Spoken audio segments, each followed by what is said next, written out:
Viven casi siempre ocultas, escondidas en la tierra. Son pocas las que llegamos a apreciar en la superficie. Las raíces son asombrosas. Tienen una vida propia, secreta, y poseen habilidades extraordinarias. Las raíces son pequeños reactores fascinantes que mantienen vivo el brote de una planta y con ello mantienen vivos ecosistemas enteros. La ciencia ha tenido olvidadas las raíces durante demasiado tiempo. La planta no termina en el suelo, sino que en ese suelo hay todavía buena parte de la planta, y eso no hay que olvidarlo. Precisamente esa parte invisible de la planta tiene el potencial de ayudarnos a resolver ciertos problemas de nuestro tiempo, evitar la erosión del suelo, mitigar el impacto del cambio climático y garantizar la alimentación de una población mundial en aumento.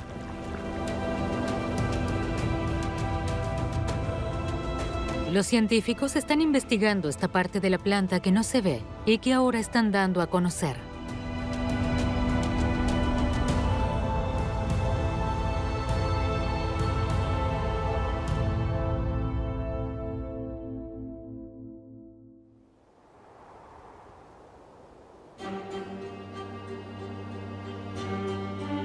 Sin plantas sería todo un páramo. Islandia es un ejemplo extremo. Prácticamente toda la isla se asemeja a un paisaje lunar. El suelo está casi completamente erosionado. Aquí no crece prácticamente nada. Eda Sigurdisdóttir y su equipo del Centro Islandés de Investigación Forestal quieren cambiar esta situación.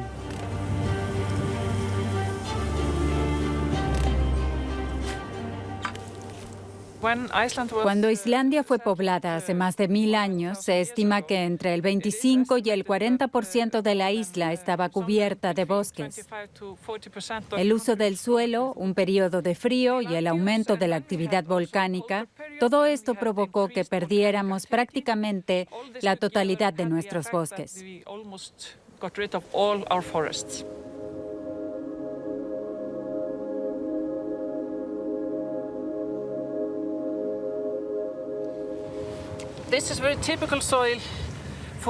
Este es un suelo típico de las áreas erosionadas de Islandia. El viento y la lluvia erosionan fácilmente la tierra, y en Islandia tenemos mucho de ambas cosas. De modo que realmente necesitamos árboles con sistemas de raíces grandes y saludables que mantengan firme el suelo. Ahora los islandeses intentan ayudar a la naturaleza. Los plantines necesitan estar protegidos del viento y las condiciones climáticas hasta que echen raíces.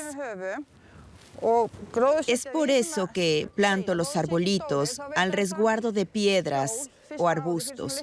De ese modo podrán echar raíces mejor y con suerte sobrevivir. La idea de actuar contra la erosión con campañas de plantación no es nueva.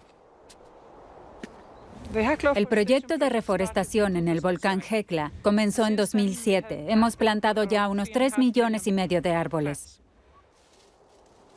Una vez que la planta ha echado raíces, se evita la erosión. Se forma humus y nacen otras plantas. Las raíces son absolutamente imprescindibles para las plantas, porque todos los elementos que una planta necesita para su nutrición y para su vida, aparte del carbono, proceden de las raíces. El carbono puede absorberse a través de las hojas, a través del aire, pero todo lo demás, nitrógeno, fósforo, calcio, potasio, lo absorben las raíces. Las raíces son lo primero que crece de una semilla. Recién después sale el brote. Las raíces constituyen más de la mitad de una planta. Los nutrientes que absorben las raíces de la tierra los incorporamos a través de los alimentos. Las raíces son mucho más que el ancla de la planta. Son también el sistema de defensa contra patógenos, parásitos y toxinas. Interactúan con los organismos más microscópicos en el suelo, detectan las plantas que hay alrededor y se comunican con ellas.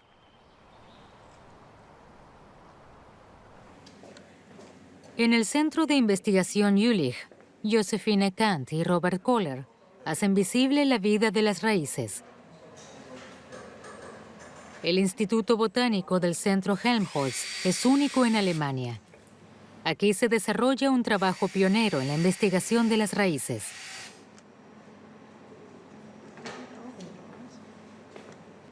Lo que me fascina de las raíces es que son necesarias para alimentar a toda la planta y mantenerla firme en el suelo. Pero la ciencia prácticamente las ha ignorado por completo durante décadas porque crecen en la tierra y son, en principio, invisibles. Aquí tenemos la oportunidad de observar las raíces individualmente y ver cómo cambian en respuesta a los estímulos ambientales. Aquí puede verse de hecho cómo crecen las raíces mediante el uso de alta tecnología. Robert Kohler y su equipo logran arrojar luz sobre la oscuridad.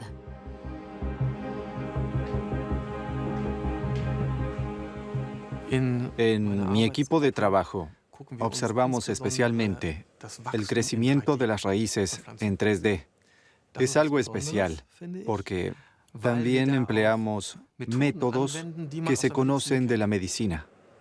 Un ejemplo son las imágenes por resonancia magnética y también usamos el principio de medición, solo que la máquina no es horizontal, sino vertical, para poder introducir las plantas desde arriba.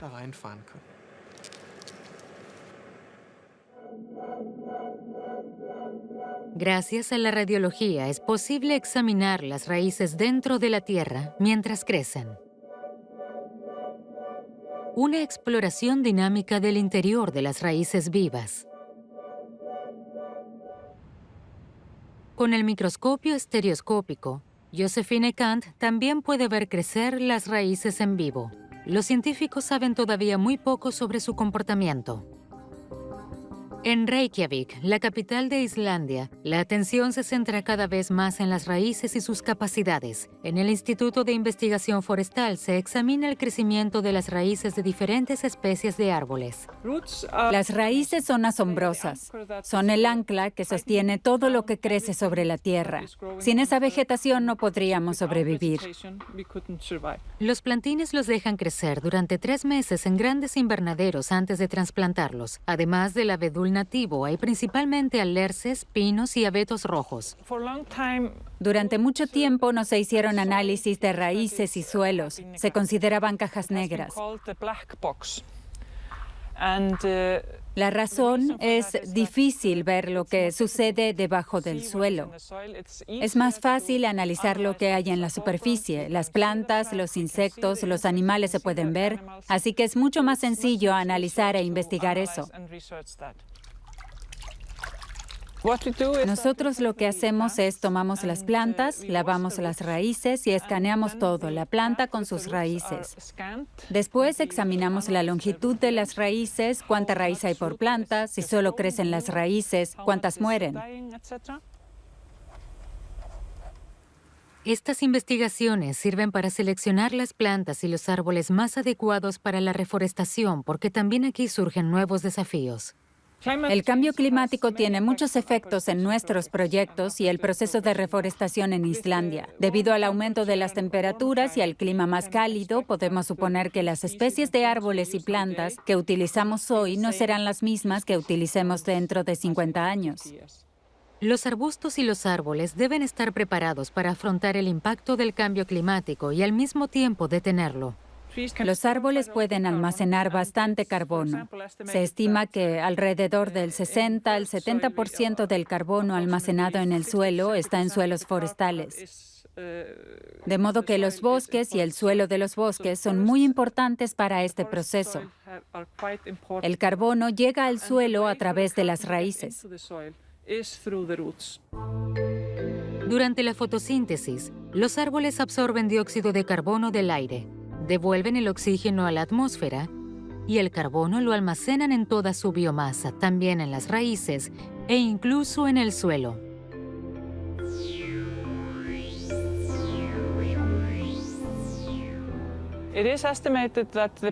Se estima que la reforestación anual logró retener hasta ahora cerca del 60% del carbono expulsado por los coches.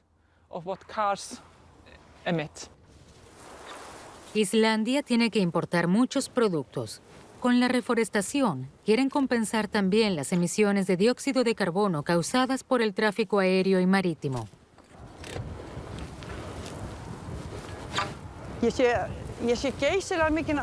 Comencé a plantar árboles en 1998. Es maravilloso ver los primeros éxitos. Incluso ya hay bosques pequeños. Deseo una Islandia que vuelva a estar cubierta de bosques, desde las montañas hasta los fiordos.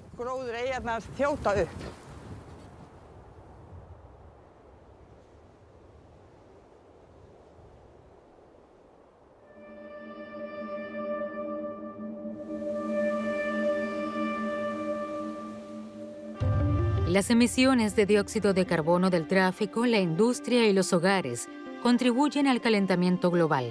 Las plantas absorben el gas que tanto daña al clima.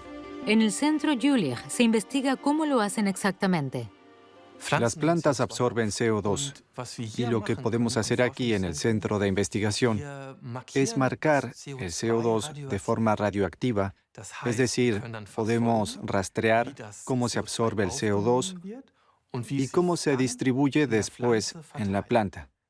Es decir, usamos la radiactividad para hacerlo visible. Y eso, hasta donde yo sé, en este momento, es único.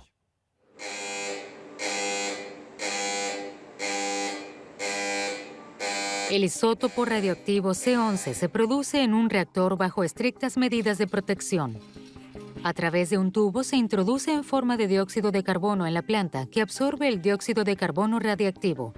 Con la ayuda de la tomografía computarizada, se hace visible la descomposición del carbono en la planta y se registra de forma tridimensional.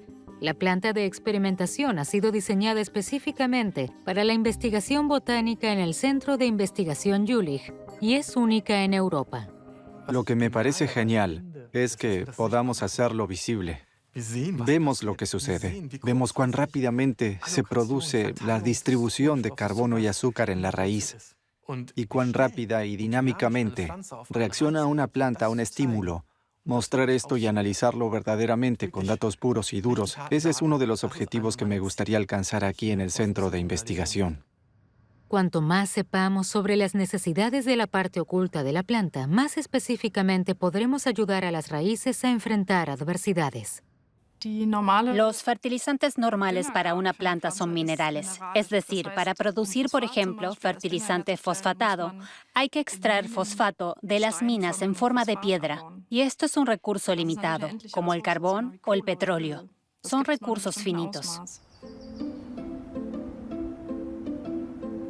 Tras décadas de agricultura intensiva, ya no hay suficientes nutrientes en nuestros suelos para que las plantas crezcan de manera óptima. Cuanto más, mejor. Ha sido durante demasiado tiempo la máxima en cuanto al uso de fertilizantes y pesticidas. Algo que Jan Ritter quiere cambiar. Quiere que sus plantas crezcan igual de bien en suelos degradados sin contaminar las aguas subterráneas con un exceso de fertilizantes. Jan Ritter realiza un experimento agrícola. Siembra cereales en varias parcelas. Aquí sembramos 350 granos por metro cuadrado. Lo principal son las raíces. Espero que veamos nuevamente diferencias claras en el crecimiento de las raíces, que se reflejen después en la cosecha. La semilla tiene un color inusual. Jan Ritter ha desarrollado una sustancia que ayuda al grano a crecer después de la siembra. Se basa en ingredientes orgánicos en lugar de productos químicos, extractos vegetales y microorganismos como bacterias. Aquí dentro hay más de 20 sustancias diferentes, empezando por macronutrientes como el fosfato y un poco de nitrógeno y potasio.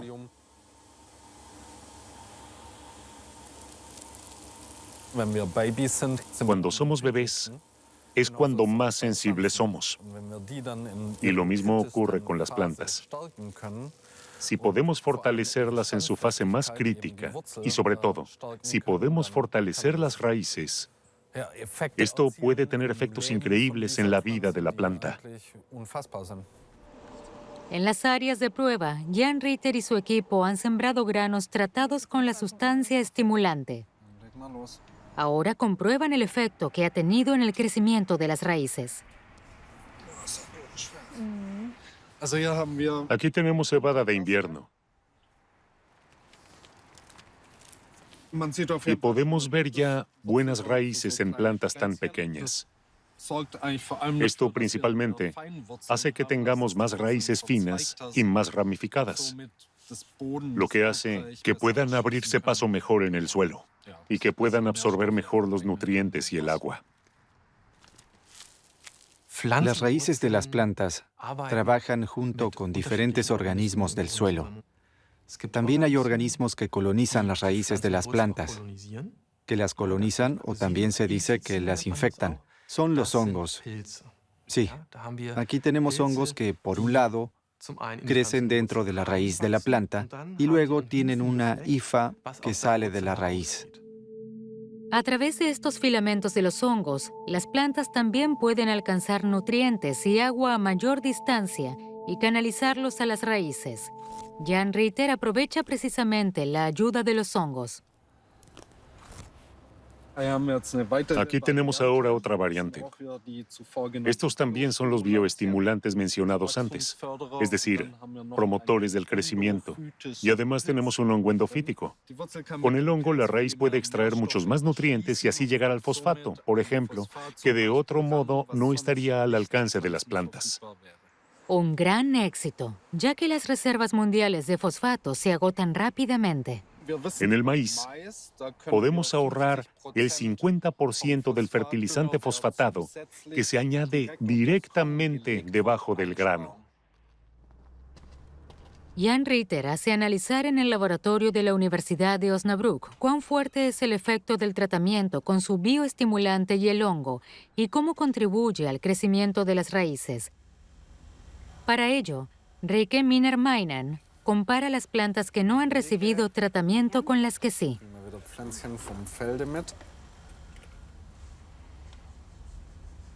Primero, pesa las plantas enteras con las raíces.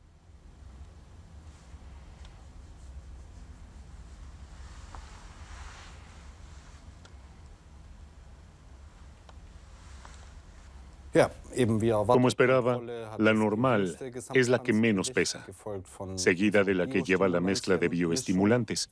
Y la que más pesa, claramente, es la tratada con bioestimulante y hongo endofítico. El secreto del éxito puede verse en la longitud y la masa de las raíces. La masa de las raíces es enormemente importante porque influye en la absorción de agua y nutrientes. Si tengo una masa mayor, tendré muchas más ramificaciones laterales y, por lo tanto, una superficie exponencialmente mayor por la cual la planta puede absorber agua y nutrientes. Cuando la agricultura y la tierra vuelvan a estar en armonía, ya no necesitaremos de estos medios. Y ese debe ser nuestro objetivo.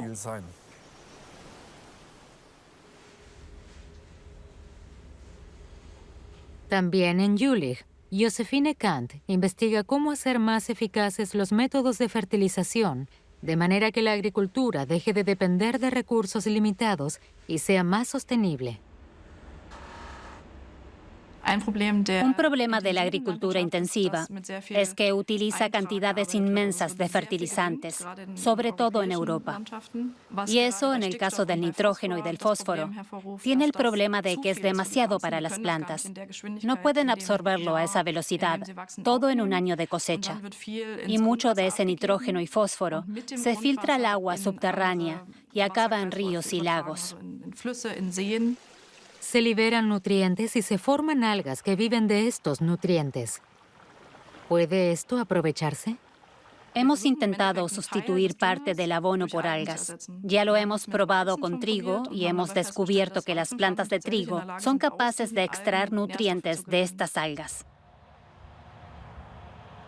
Pronto habrá que alimentar a 10.000 millones de personas, pero no se puede intensificar aún más la agricultura debido al daño que provoca. En Suecia, la ingeniera agrónoma Linda Maria Dimitrova Martensson investiga una solución diferente. Lo que vemos aquí es trigo de un año, solo crece en temporada. Es el trigo que utilizamos en la mayoría de productos, como el pan y la pasta.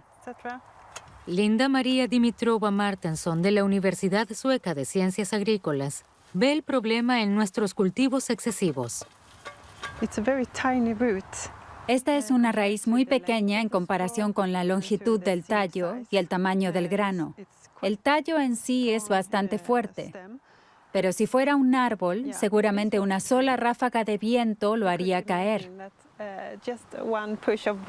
No son demasiado resistentes a los fenómenos extremos. Las plantas de trigo modernas no se hacen muy altas. Llegan a medio metro con una espiga fuerte, que luego representa la cosecha. Tienen un tallo delgado y bajo tierra estuvimos mucho tiempo sin saber qué ocurría. Ahora sabemos que el trigo puede echar raíces fácilmente a 2, a veces incluso a 3 metros de profundidad. Y estas variantes sobrecultivadas a menudo ya no pueden echar raíces a esa profundidad, lo que puede llevar a que en años secos no absorban suficiente agua y rindan menos. Nuestros cereales han sido cultivados para un rendimiento óptimo en condiciones óptimas, pero no están preparados para los retos del cambio climático y unos suelos sobreexplotados. En estos campos experimentales suecos se cultiva otro tipo de grano.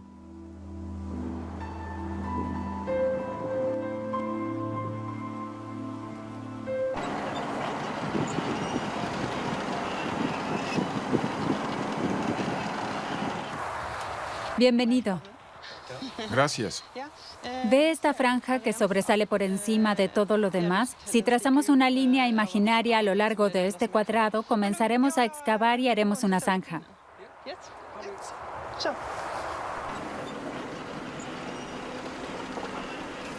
Linda María Dimitrova Martensson quiere ver qué ocurre bajo tierra. Quiere analizar de cerca el perfil del suelo y las raíces del cereal alternativo. Estupendo. Creo que es suficiente. No es frecuente poder ver el perfil del suelo de esta manera. Y ese olor. Me encanta este olor. El suelo es la madre de todo. Siempre he tenido esta sensación. Estar ahora en un hoyo con la tierra casi a la altura de la cabeza es una experiencia muy inusual y realmente hermoso.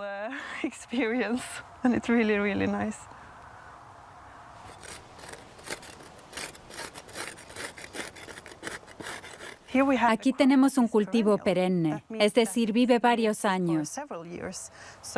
Sobrevive al invierno y vuelve a crecer en primavera. De modo que nos da cosecha el segundo año y el tercero y el cuarto. Las raíces no mueren porque están programadas para sobrevivir al invierno, aunque cortemos la biomasa por encima de la superficie.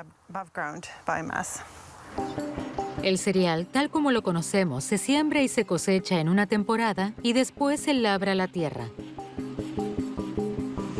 En el caso del cereal perenne, solo se ciega, como al cortar el césped. Las raíces siguen viviendo en la tierra. Aquí en la capa superior vemos muchas raíces. Eso es normal, pero si observamos más de cerca, más abajo, todavía puedo ver raíces, así que las sigo hacia abajo. Y puedo encontrar raíces hasta aquí abajo. Tienen cerca de 1 metro de profundidad. Si la raíz es capaz de llegar hasta tan profundo, la planta tendrá más posibilidades de sobrevivir cuando haya sequía. Esto es vital para el futuro. Nuestros suelos pueden almacenar cada vez menos agua y hay cada vez más periodos de sequía. Sin raíces, la tierra no es nada. Las raíces son los focos de la vida en la tierra. Ahí se reúnen todos estos microorganismos. Es como un bar o un restaurante. La rizosfera es la capa del suelo influida directamente por las raíces de las plantas. Un foco lleno de vida. La actividad microbiana aquí es hasta 50 veces mayor que en las capas de tierra lejanas de las raíces. Los hongos, denominados micorrizas, forman una simbiosis con la red de raíces subterráneas y abastecen a la planta de nutrientes y agua a los que de otro modo les sería difícil acceder. A cambio, obtienen azúcares y otras moléculas. Esta es una planta anual, el trigo que conocemos. Tiene un tallo recto y fuerte con una espiga bastante grande y raíces diminutas.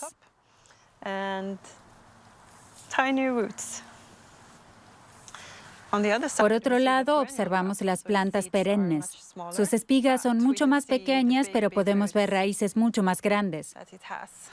Es como comparar una casa pequeña y una grande. Las plantas perennes con raíces más largas y firmes pueden ayudarnos a mantener la fertilidad del suelo. Su desventaja, a corto plazo producen menores cosechas. Al cultivar estas plantas, estamos nutriendo el suelo. Y si nutrimos el suelo, también alimentaremos a la gente a largo plazo. Creo que este proyecto tiene el potencial de ayudar a salvar el mundo.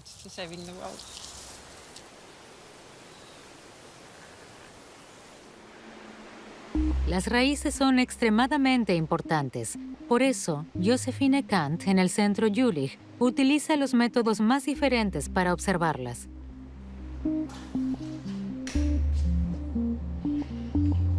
En Jülich nos especializamos en hacer visibles las raíces mientras crecen sin dañarlas. Podemos imaginar los rizotrones como escaparates en el suelo, detrás de los cuales podemos observar las raíces. Lo bueno de los rizotrones es que podemos observar las raíces mientras crecen, es decir, no obtenemos información limitada a un momento determinado, como ocurre en la investigación clásica, sino que podemos observarlas desde la germinación hasta el final del experimento. Las plantas crecen detrás de una placa de vidrio. Un robot lleva los rizotrones hasta un gran escáner que reproduce la imagen de las raíces. Dependiendo del experimento, las raíces se escanean diariamente durante semanas. Se ha descubierto, por ejemplo, que las raíces crecen en diferentes fases de tiempo, no necesariamente de manera uniforme, sino que al principio, cuando la planta aún es muy joven, suelen tener un crecimiento exponencial, mientras que después crecen más bien de manera lineal.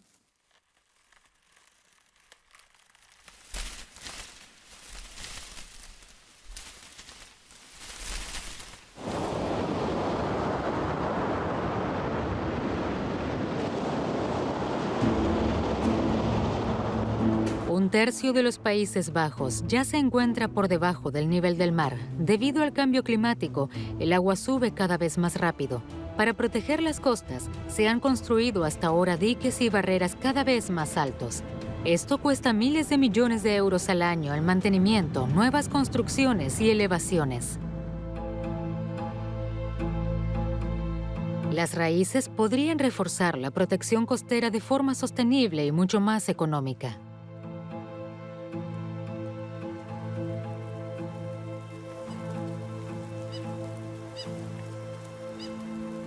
Lennart van Ijssello trabaja para el Instituto Real de Investigación del Mar de los Países Bajos y hoy toma muestras de las marismas salinas de la costa.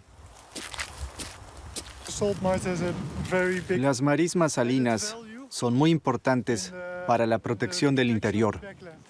Por supuesto, se asegura por diques, pero también se protege a través de las marismas.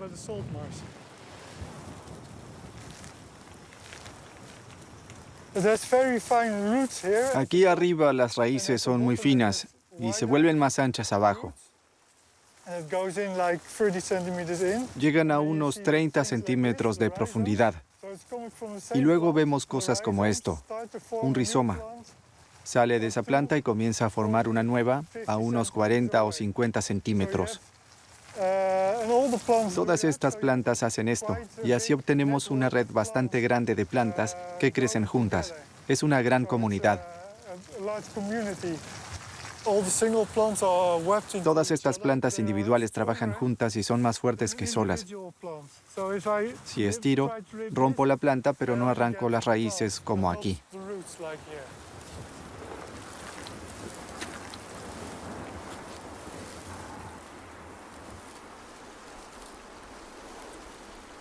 Las plantas estabilizan el suelo. El entramado de raíces lo mantiene en su lugar. Las plantas debilitan la fuerza de las grandes olas antes de que rompan en tierra. De este modo, contribuyen de forma importante a la protección de las costas. Y no solo eso, también hacen que la tierra crezca. Las plantas pueblan la frontera donde acaba la tierra y empieza el mar, y en muy poco tiempo atraviesan el cieno con sus raíces. En busca de agarre, comprimen la capa blanda de sedimento, de manera que el agua no puede llevarse ya ni la planta ni el lecho marino. Las hojas de la planta filtran más sedimentos del agua durante la marea alta y los envían directamente a las raíces, que los introducen en el suelo. Así crece la masa de tierra.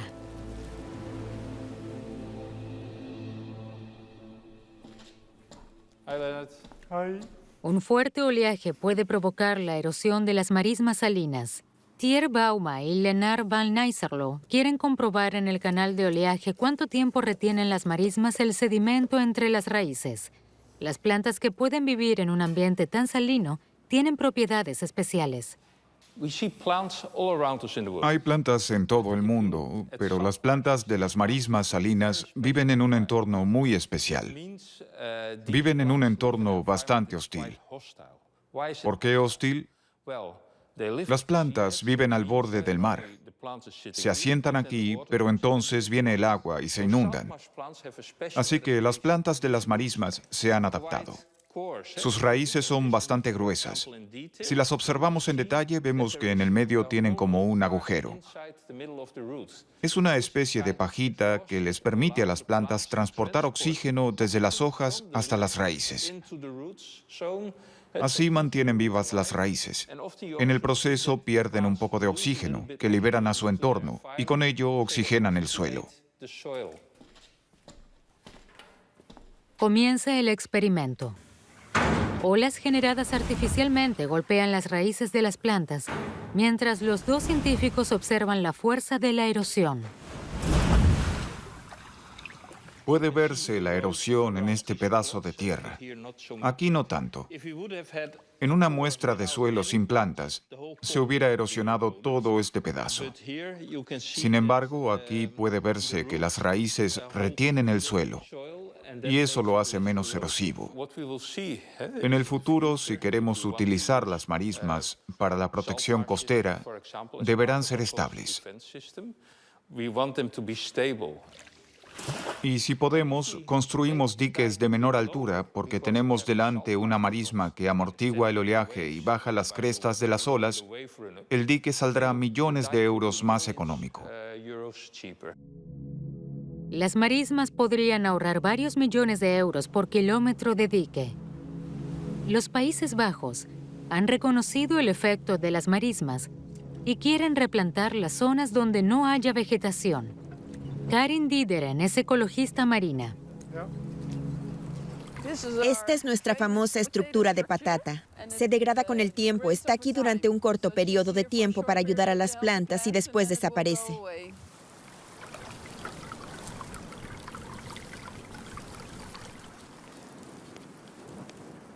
Las plantas reciben una estructura auxiliar hecha de almidón de patata para ayudarlas a arrancar. La estructura se desintegra con el tiempo. Las plantas pequeñas se trasplantan para que puedan formar nuevas marismas. Desde aquí, las raíces crecerán a través de la estructura e irán surgiendo nuevas plantas. Cuando tengan suficiente biomasa, se extenderán también fuera de la estructura. El primer año crecen unos 30 centímetros y al año siguiente se expanden hasta los 75 centímetros. Esa es aproximadamente la velocidad a la que avanzan aquí. Sin una estructura auxiliar, las plantas no sobreviven, realmente necesitan una protección. La estructura en sí es un éxito, pero lo que aprendemos de ello es aún más valioso. Al principio, hace 5 años, solo la usábamos en las marismas, pero ahora también la usamos en manglares. El principio es el mismo. No solo funciona en las marismas europeas, sino que también puede utilizarse en los pantanos tropicales. Ayuda a las plantas en la fase inicial.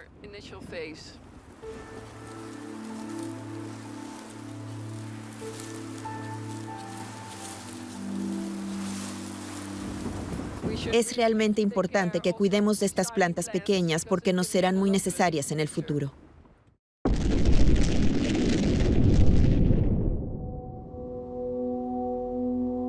Para nuestras comunicaciones y movilidad modernas, necesitamos materias primas como tierras raras, germanio y otros metales que se extraen de las minas,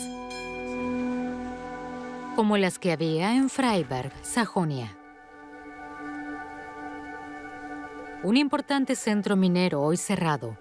Ahora aprovechan las raíces para extraer valiosas materias primas.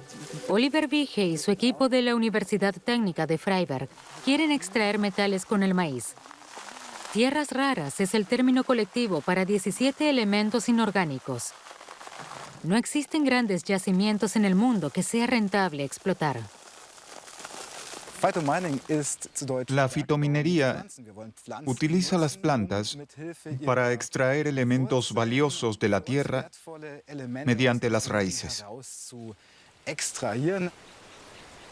Ahora mismo, el mundo depende de las importaciones procedentes de China. Sin embargo, las tierras raras y otros metales como el germanio se hallan en todos los suelos en pequeñas cantidades, también en Alemania. Invisibles para nosotros, las plantas los absorben a través de sus raíces. La raíz tiene la función de aportar nutrientes a la planta. Y con estos nutrientes que se absorben a través de las raíces, se absorben también elementos importantes para nosotros como el germanio y las tierras raras. El maíz particularmente puede extraer mucho germanio del suelo. Las plantas absorben este elemento a través de las raíces y lo transportan hacia las hojas a través de los conductos del brote. Estos elementos se almacenan en las células vegetales. El maíz, el trigo sarraceno y la caña de azúcar son algunas de las plantas que pueden absorber el germanio. Sacan el metal a la luz sin destruir el suelo. Nuestra idea es desarrollar la fitominería como una alternativa a los métodos de extracción convencionales. El equipo investiga en el laboratorio cuánto metal hay realmente en las plantas. Lo más interesante es averiguar en qué parte de la planta termina el germanio. En el caso del germanio, las concentraciones más altas se encuentran en las partes aéreas de la planta, principalmente en las hojas. Las raíces absorben el elemento, pero lo transportan muy rápidamente a las partes aéreas de la planta. Aquí las raíces son las ayudantes, los fitomineros. Oliver Wiche corta raíces y hojas y las seca.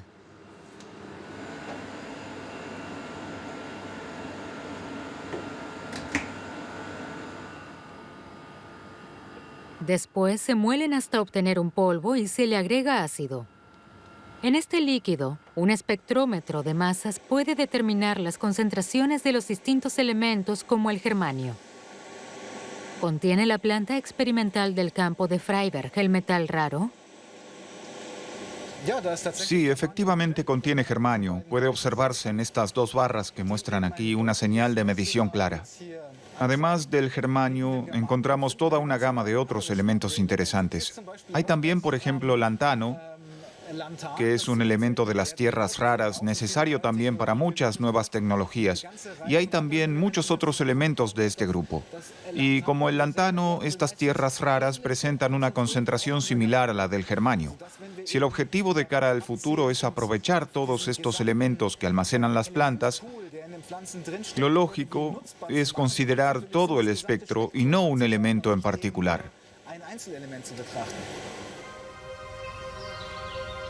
Oliver Wiche espera que la fitominería les ayude a cortar la dependencia de las importaciones. Pero para que el germanio sea utilizable, son necesarios más pasos. Primero, se llevan las plantas a una planta de biogás. Ist jetzt auf dem System Druck? Nee, das ist fast druckfrei. Plus 3 Millibar. Aha. Das reingeben. Okay.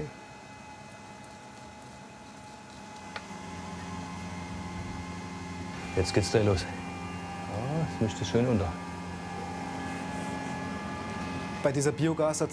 Durante la producción de biogás, las bacterias abren las células vegetales y liberan los elementos que contienen.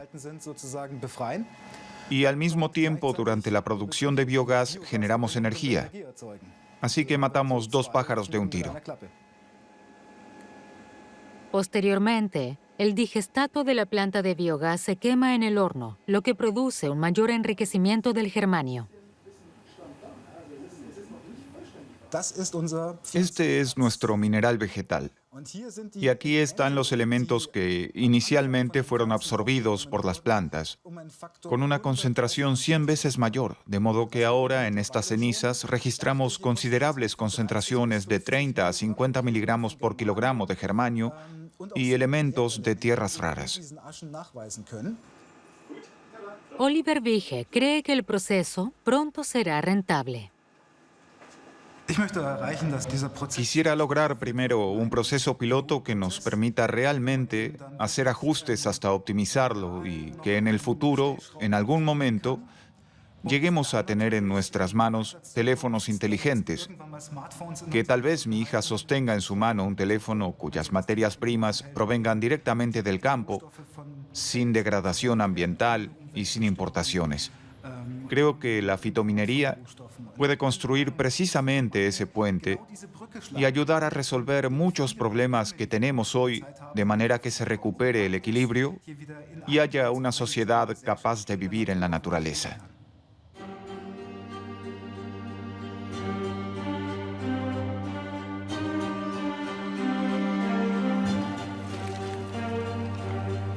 Si lo pensamos bien, sin raíces la humanidad no puede sobrevivir.